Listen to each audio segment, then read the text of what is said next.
Totoo yan.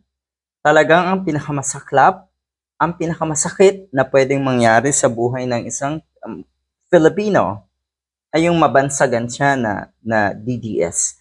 Matag ka na DDS. Pero marami rin dyan, na sila ay proud na maging DDS. Ibig sabihin, sila yung mga taong matindi na talaga. Sobrang baluktot na ang kaisipan. Proud sila na sila ay ginagago, winawalang hiya ng mga Duterte. At natutuwa pa yung mga yan. Natutuwa pa yung mga yan. So ulitin ko ang saklap. Una na pong itinanggi na itong si Rowena Guanzon na siya ay DDS. Kahit yung kanyang mga kinikilos ay halatang DDS. Meron na kasi tayong identification kung ano ang isang DDS. Yung mga katulad ni Guanzon, nahanap madalas ay gulo, away, at pagwawala. Ganyan na ganyan.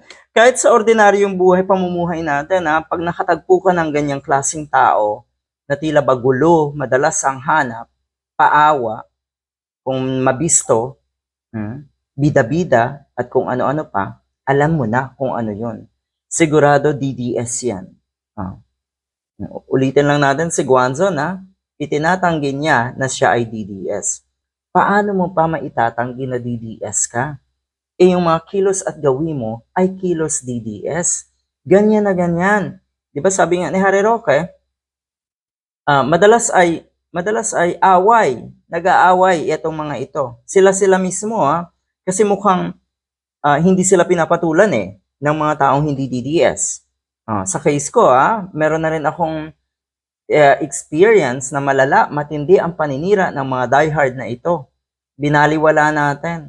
At darating sa punto na ang aawayin na lang ng mga yan ay yung mga kapwa nila DDS dahil hindi sila pinapatulan ng mga taong nasa katinuan. Ito pa, isa pa pong diehard na mukhang ikinahiya na siya ay DDS. Ito pong nagngangalang Tio Moreno. Ayan, nahihiya ka na ikaw ay tawaging DDS. Buti naman. Nakakahiya talaga yan. Nakakahiya talaga na ikaw ay matawag na DDS. Die hard Walang sariling kaisipan. Sunod-sunuran. Ganyan ang ibig sabihin ng mga die hard o ng DDS.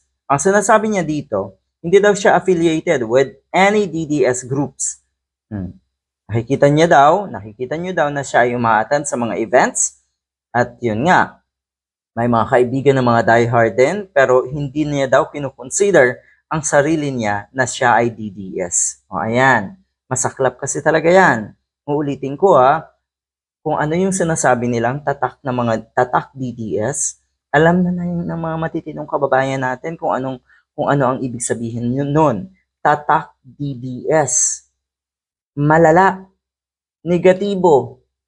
At Diyos ko, ang saklap pag ikaw talaga ay masabihan na nakikitaan ka ng pagiging DDS, na meron kang tatak ng isang DDS.